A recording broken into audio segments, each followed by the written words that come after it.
My name is Dr. Boon Lim. I'm a consultant cardiologist and I work at Welbeck Heart Health. I also practice in the NHS at Imperial College Healthcare NHS Trust based at Hammersmith Hospital, where I'm the clinical lead for the Imperial Syncope Unit.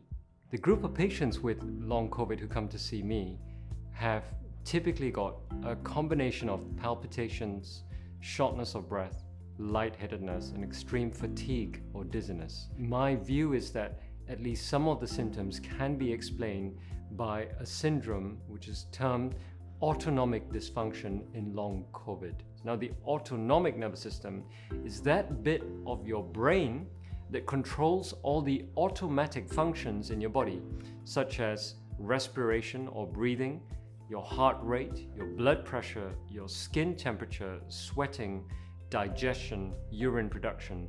These are things that occur automatically 24/7, whether you're thinking about it or not. So it's subconscious. These symptoms, when you stand up, which you feel start to come on very strongly, are effectively due to your autonomic nervous system or your fight or flight system going into overdrive. And that means the stress response creates the tension in your body that gives you the palpitations, increase in the breathing rate, and the fatigue and the dizziness and the sense of impending anxiety or impending doom.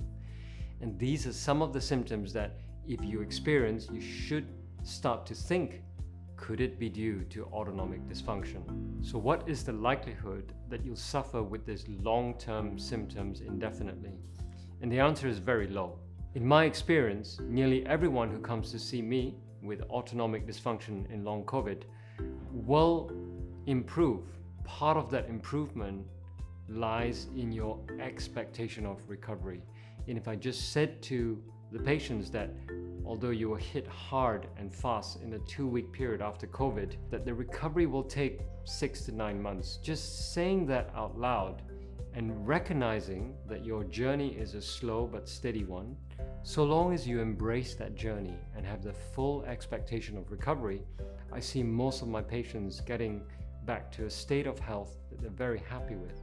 The feeling of frustration, anxiety, hopelessness, leading on to perhaps depression is one of the common features I also see in patients with long COVID. It's super important that you look after yourself and you look after and acknowledge that you have these emotions and that these are not a marker of a mental health or psychological illness. Because when you have a heightened degree of adrenaline in the fight or flight response attacking your brain, causing you to be hyper-vigilant, causing you to be anxious and reactive throughout the day, it's natural to have these feelings. One top tip that I can give you, and it's something that I've also started to practice myself, is to take a timeout and take a 2 to 5 minute timeout whenever you're feeling overwhelmed, and just sit at your desk or lie down, close your eyes, and do some deep breathing exercises. That is slowing your breath to a 6-second cycle in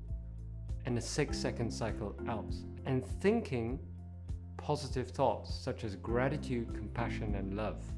These are things that are not to be taken for granted and can be practiced as many times in a day as you wish to, and particularly if you're feeling overwhelmed, and particularly first thing in the morning and last thing at night before you go to sleep.